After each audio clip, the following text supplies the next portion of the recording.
So today we are back on the sausage hot seat. We have Martin Ballantyne, a UK and Norfolk born and bred actor. Very happy to have you on the sausage hot seat. Well, very special. So yeah, let's talk about what you've been in. You've been in quite a few massive films, really. I try.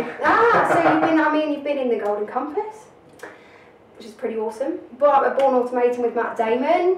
2 of the Harry Potters, yes. Deathly Hallows, and your most recent with Heath Ledger, The Dark Knight. I mean, that's pretty amazing. Yeah, that was an amazing. I mean, looking back on obviously what you've achieved in the last 10 years, I mean, how does that feel? I feel quite lucky, actually. I'm not surprised, really. You've got to start against some really big people. When I say that, and people say, no, you worked hard, and you do work damn hard to get into film. They don't just pick you off the street to be in these big films. No. You have to work your way up to that. And how did you get sort of, was it one that brought you into another? Yes. Exactly, yeah, I suppose that's the way. It's all about networking. About 9 years ago, I thought, ooh, I fancy being an actor. That'd be quite cool. I was quite a big bloke, and I was a bigger bloke then, and I was chatting to my friend. He said, "Oh, they're always one big blokes they play baddies, play thugs." So my friend is an amateur actor. He had a word with the director, and he got me involved in this play called Vanity Fair. And I ended up playing about 8 different parts. I was playing, I had loads of quick changes. And all I was like a big wig here and a wig there. I was a doorman, and that basically carried on. I did quite a few little plays off that, gangling baddies and big. Yeah, that's the whole thing, is it? When I'm big, I play a baddie. That's exactly right. And people say, "Oh, you ought to try and get yourself filmed." So, little phone camera, took some photos, sent them off to some various agencies. They started getting me little parts in.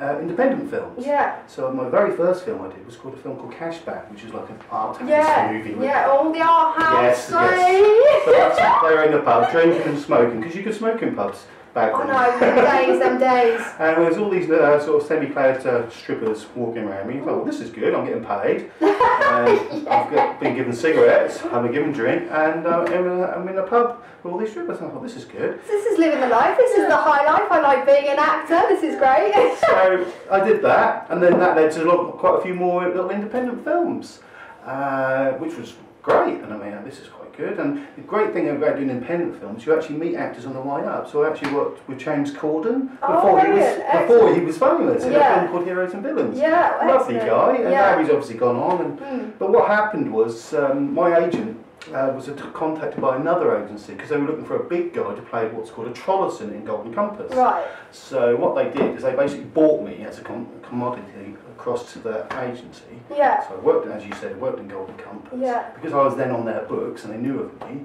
You just went on and on. It went on from there, and then eventually I got a call about doing the new, at the time it was a new Batman film.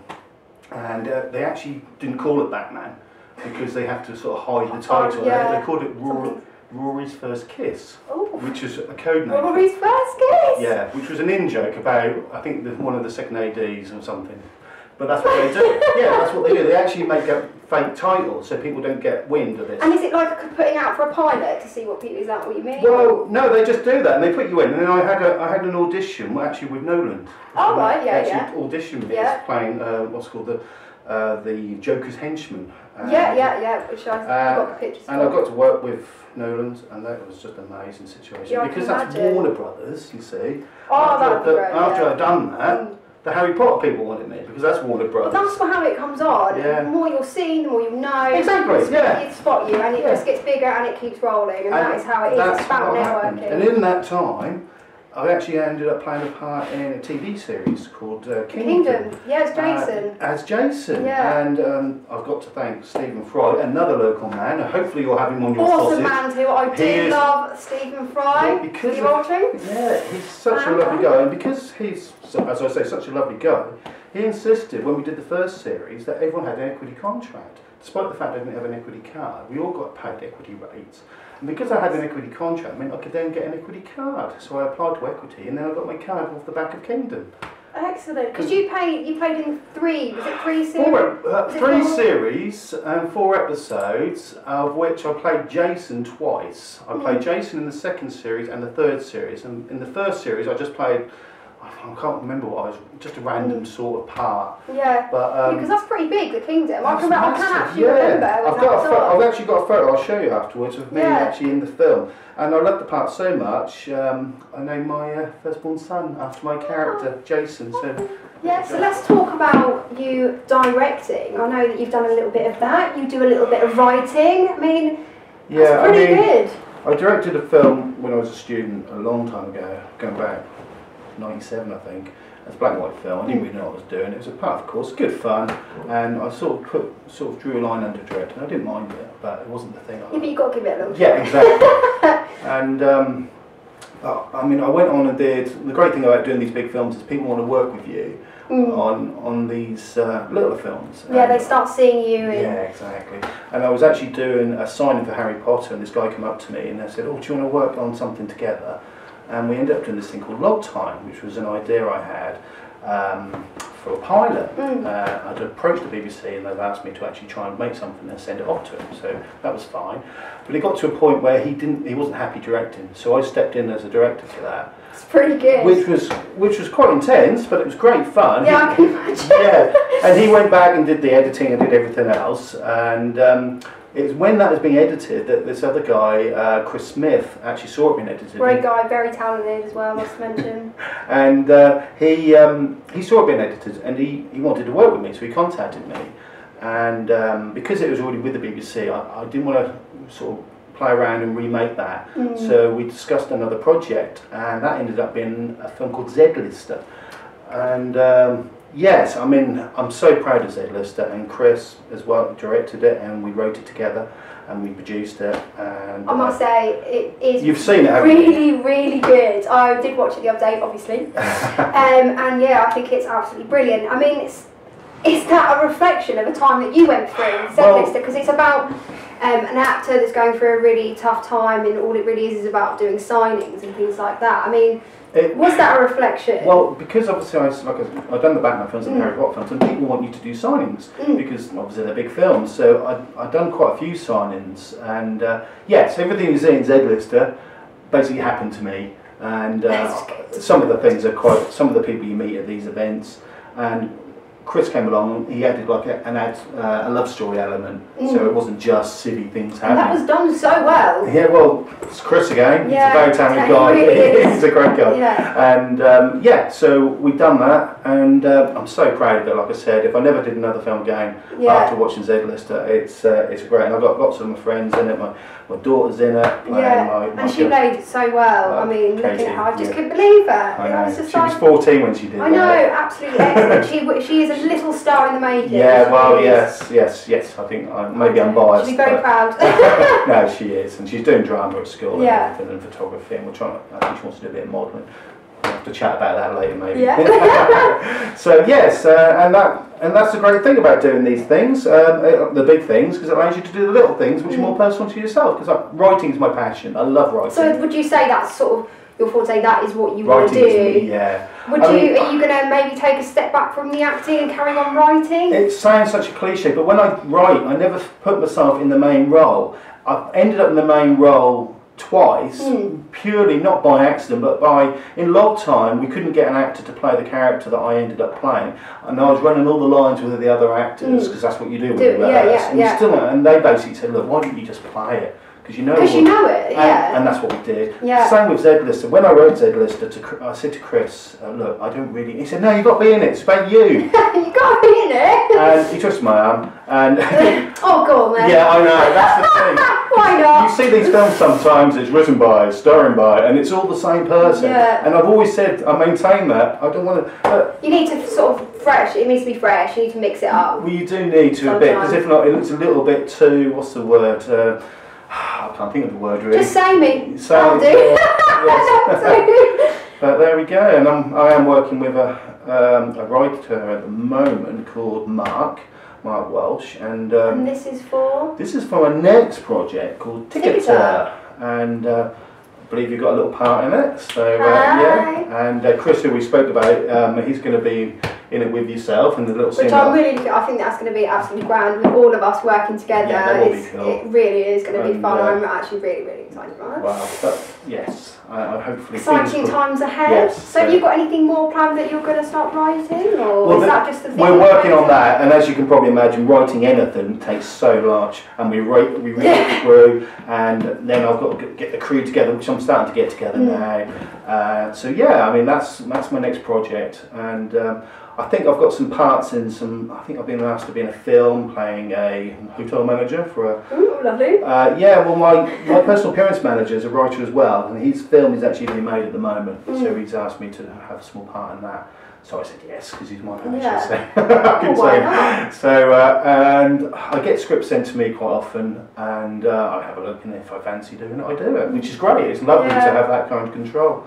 So I really want to talk about what is your sort of most memorable part in your film. I mean, you've been in quite a few. What really stands out for you? Well, purely because it was such a massive film, and I got to work with some amazing people. Would be the Batman. Oh, nice. Yeah, I can imagine. I mean, I had Christopher Nolan come up to me and hold my shoulders right like that. Were you a bit like? It was like work, and he was so intense. Yeah, I can imagine. Doing that, you're just a bit like. And he's like, whoa, and he sort of manoeuvred us about. He said, look, I want you here, Martin. I want you, and then it was amazing. A bit starstruck.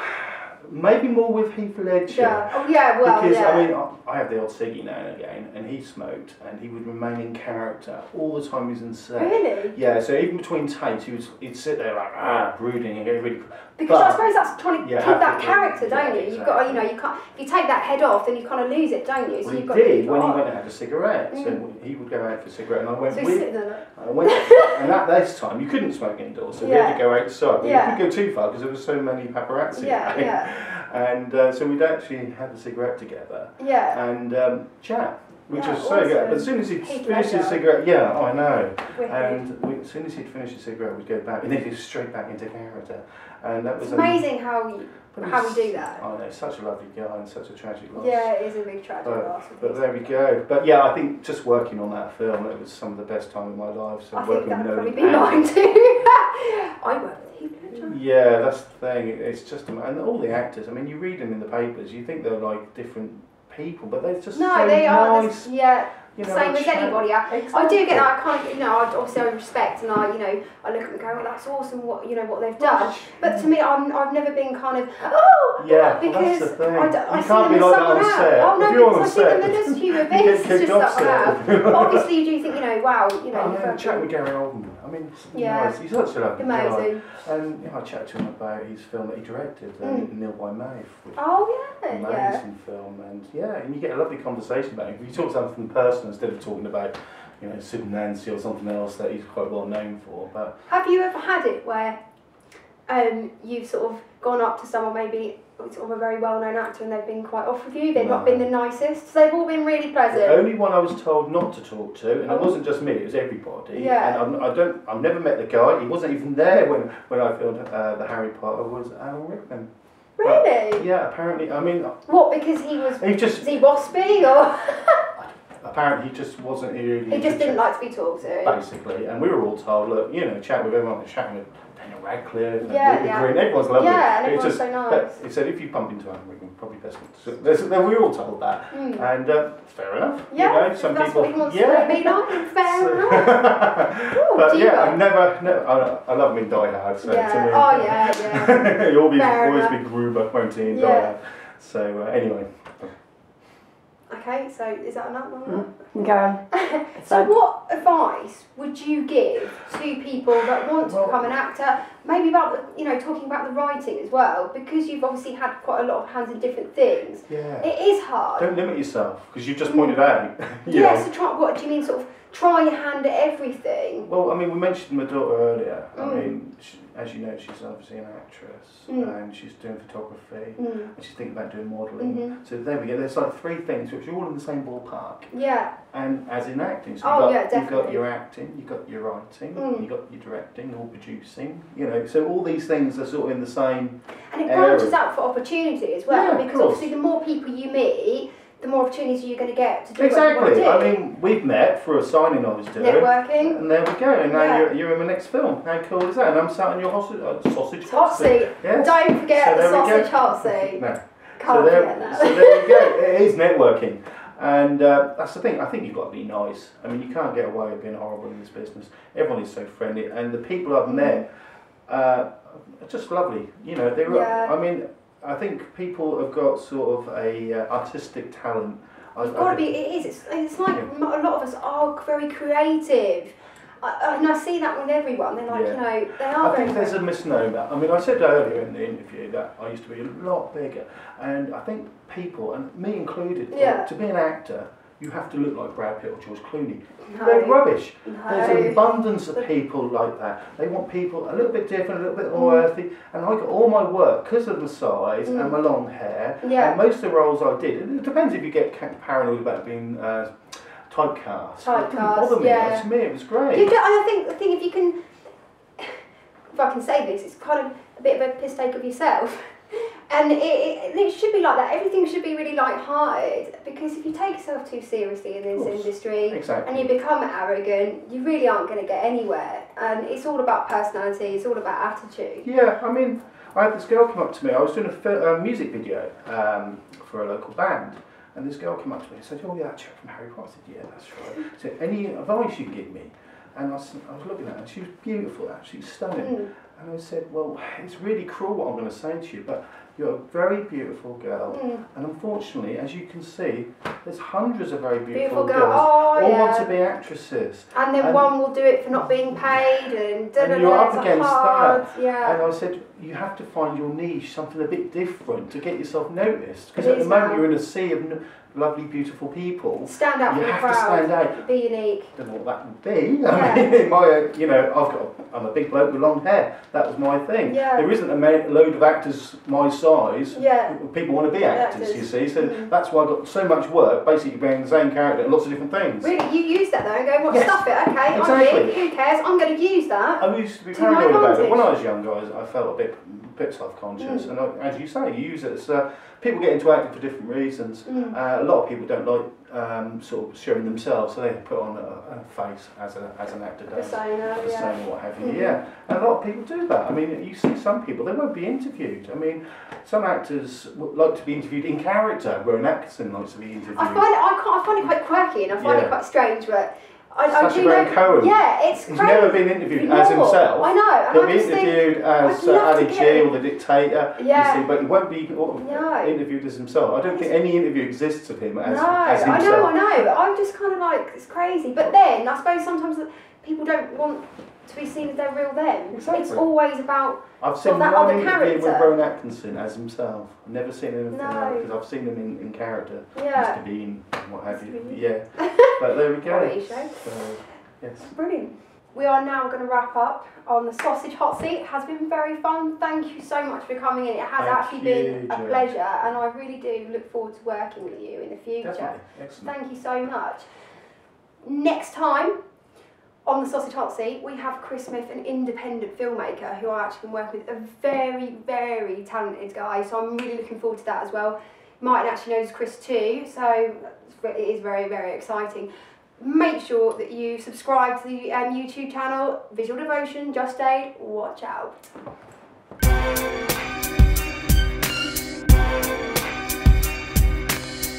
Okay, it's Hot Seat Rewards. This is basically a competition. There's a few prizes here. We've got the Dark Knight DVD, a Harry Potter book, and some posters. They'll all be signed. To win these, you just have to answer a simple contest. Okay, The Dark Knight was written by Chris Nolan. He had a writing partner. What was their name? Simple as that.